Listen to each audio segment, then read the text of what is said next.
Everyone's always looking for good news. Michael, why don't you ever talk about some good news? Well, today I'm going to talk about some good news. At least some people out there will interpret this as good news.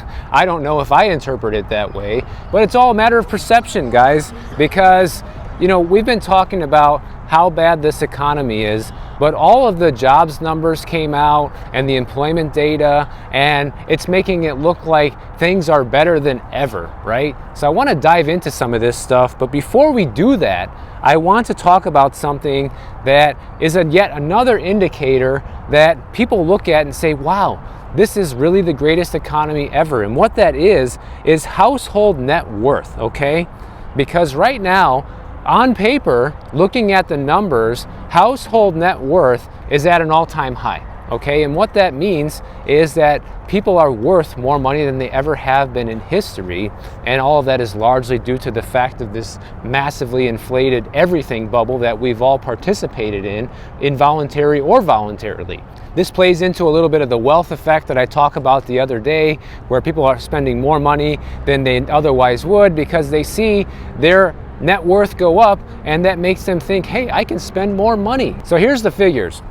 In the first quarter of 2024, household net worth rose about 3.3% to 160.8 trillion. So that's across the board. It's not like everybody's net worth went up 3.3%. That is just the overall total. What's not talked about is the distribution of that wealth, because as we know, there are a very few concentrated amount of people that hold the lion's share of the wealth, not only in this country, but throughout the entire world. And this is how things get skewed, guys. If you take 100 people and say 99 of them have a net worth of $10,000, and then you throw a huge multi-billionaire in there, like Jeff Bezos, for example, whose estimated net worth went to $200 billion recently, well, that kind of skews the figures a little bit, because if you added all those people up, that would show that those people's average net worth change went up by about $2 billion,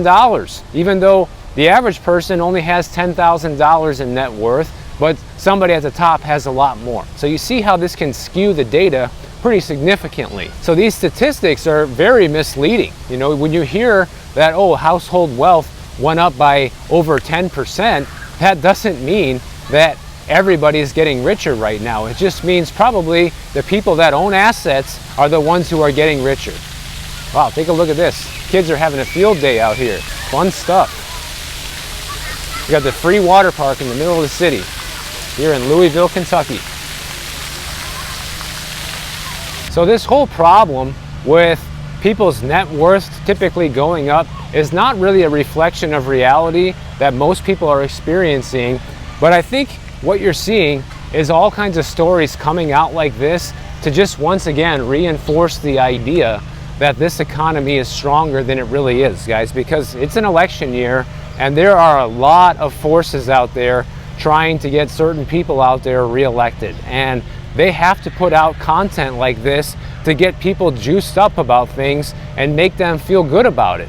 Even if it's not happening to them, they can look at this a story like this and say, well, it must be good, even though I'm suffering or I'm struggling. Obviously, a lot of other people out there are doing well, so that must mean things are okay. But what about retirement?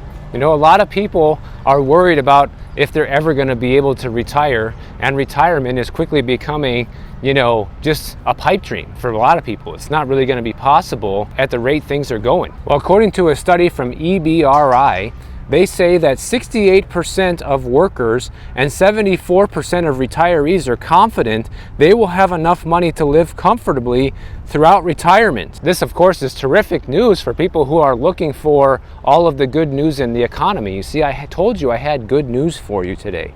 But here's the problem. This is all based on hopium, guys. Hopium. We're hoping that we're going to have enough money to retire. It's not like these people have crunched the numbers and said that, oh yeah, for sure, we're going to be okay. No, they're just hoping they're going to be okay. I mean, according to another study from the Federal Reserve, they say that only 34% of people right now have their retirement savings on track enough to where they're going to be able to retire comfortably. 34%, that's it. So I don't see that being very good news unless you're in the 34%. just like the people whose net worth went up. If you are in the top 10 or 1% of people who did see an increase in net worth, then congratulations, you probably are feeling pretty good about it. But that is not the case for so many others. And this is why I say that, the news, whether it's good or bad, can be interpreted differently for a lot of different people. And I don't know if these people are really prepared for retirement like they're saying or not. Because according to the Federal Reserve, people who are in retirement age right now or at retirement between 55 and 64 years old, they have about $185,000 saved for retirement, guys. That's it. I mean, I'm not trying to knock anybody or say that, your money is worthless or doesn't have any value, but if you're at this age and you are at retirement age and that's all you have, even if you live in some of the cheapest parts of the country, it's going to be difficult to impossible to survive the rest of your years off of that money and Social Security alone. You're going to be stretching the dollar so thin that it's going to make retirement miserable. And I'd rather just be working still if it were me. Even just this one stat alone, take a look at this. According to a study from Fidelity in 2023, all right, if you're 65 years old retiring today, you can expect to spend about $157,000 on health care throughout the rest of your life. So just your health care expenses alone is going to eat up pretty much all of that retirement savings that you have, let alone all of your living expenses, trying to have a good quality of life, feeding yourself, everything else that we have to pay for. I've even talked to a few people recently that are looking at retiring in the next, decade or so. And one of their biggest concerns going into retirement is healthcare, because many people have their healthcare and their health insurance tied to their job. And once they're not working anymore, well, now you got to come out of pocket for those expenses, and it's all on you, which can make it very difficult, if not impossible. Right now, as of April of 2024, the average Social Security benefit across the United States is only $1,776 a month. It's only about 30% of the income that people actually need. So some people think, I'm just going to retire on my 401k, my 185 grand plus the Social Security. Good luck, guys, because it doesn't seem like that's going to happen even if you live in Nowhereville and you have a paid off house.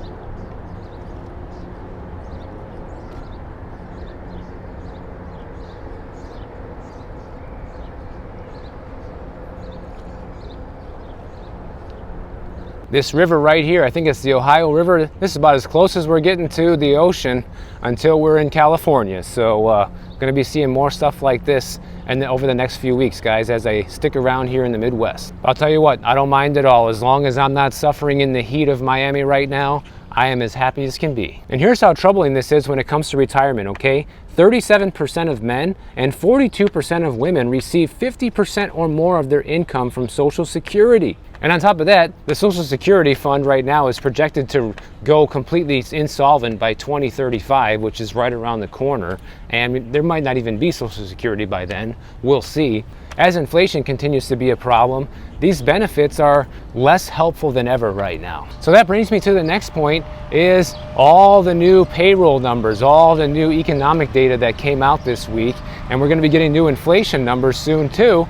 And probably they'll already be out by the time you guys watch this video, but I don't have access to it yet. But to me, this is where it all falls apart and just becomes a joke, guys. But it's good news for people that want to hear good news, because the payroll numbers in May soared, and they use the word soared, to 272,000, way above anybody's estimates, okay? The estimates from Goldman Sachs were 165K, JP Morgan was 150K, and the highest estimate out there was 180K. So this smashed any of the predictions of where the jobs numbers were going to be. And a lot of people look at this and say, well, isn't that good news, Michael? Well, I guess it depends on how you look at it, because I see this two different ways. Number one, a lot of these jobs are part-time, low-paying jobs that are not really helpful to people who really need to take care of a family and earn a sizable income, number one. But the other problem is almost all of the jobs created in this country over the past 5 years have gone to illegal immigrants. And this is government data that shows you this, guys. And so all the jobs that are coming out are not helping Americans. They're only helping people that are coming in here illegally right now. So if you think that's good news, then I think maybe you have something wrong, because I don't know how anybody in their right mind would think that that's good news right now. And then to top it all off, let's get realistic. These numbers are going to get revised down. The jobs numbers always get revised down, and this one will be no different. It will be less than what they're actually saying it is. And then they go on to say, well, it's not just the jobs numbers that came in red hot. You also have the wage increases coming in red hot as well. They actually went up by 14 cents. Man, isn't that really going to start making everybody rich? It went up 0.4%, which now brings the average wage to $34.91 an hour, which is not a bad living wage for a lot of people. But the problem is, guys, 14 cents right now is a joke. You can't buy anything with 14 cents. So it's like, yeah, you can say it's good news. At least it's going up, which I agree. It's good that it's going up because people need more money right now than ever before. But the bad news is it's still not enough. It's actually nowhere near enough. Now, I would be sitting here, jumping for joy myself if I heard that everyone's average wage went up by $5 or $10 an hour instead of 14 cents right now. I would be pretty happy to hear that, because that would be good news for the average American. But what it would also do is it would also send inflation soaring. Even a small report like this that looks really good on paper, on the numbers, is actually going to be bad news for the Fed. They're looking at, oh, what should we do with interest rates? And this is just going to make it so we're going to leave interest rates higher for longer. And you know what? Somebody like me, who's a saver and doesn't believe in having debt, that's music to my ears. So it is good news. I'm happy that interest rates are probably going to be higher for longer. You know why?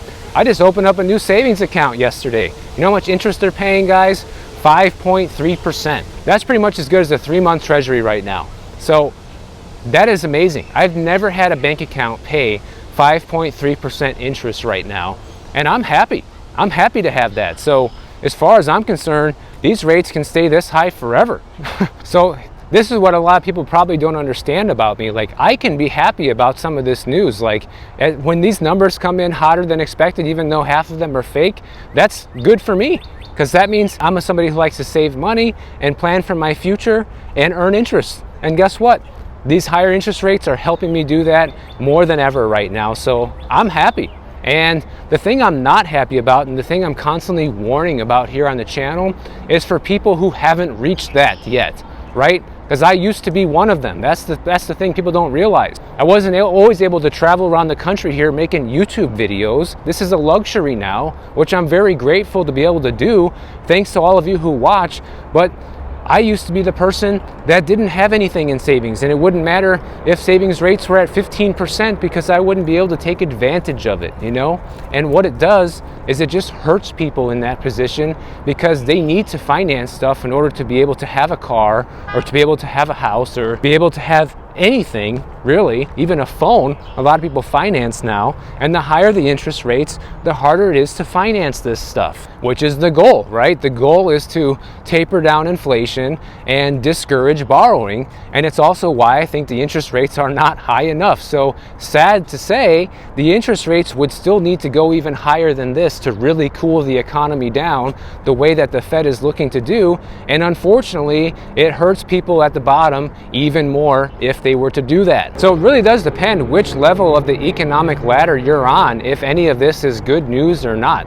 Like, I'm benefiting from this and I'm happy about it, but I am not gonna sit here and pretend like it's good for everyone, okay? And that's what I'm doing here on the channel. Just because something benefits me doesn't mean I'm oblivious to the fact that a lot of people are still hurting, okay? And I think that's the difference between me and my channel and other channels like mine versus like the mainstream media and politicians, because all they look at is this data to say that everything is good and don't have a care in the world how it's affecting others that are not benefiting from this economy right now.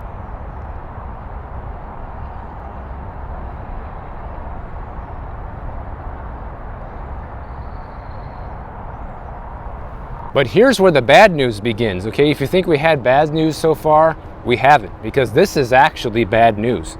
Because I'm gonna show you guys a chart, and this is a household survey that they performed, and what this shows is that over the last 6 months, 1 million Americans have become unemployed. You know, they talk about these crazy job numbers. Realistically speaking, 1 million people have become unemployed, and the number of people working multiple jobs in the United States hit a record of 8.4 million in May of 2024. And many Americans right now are working multiple jobs in an effort to fight inflation. People need this money just to stay afloat right now. And so when you look at this data, guys, how does this paint the picture of a strong economy? Going back to what I was just saying a minute ago, yeah, if you already have some money, it makes it a great time right now to have your portfolio growing, to have the value of your home growing in some cases, to have interest being earned in the bank on money that's just sitting there.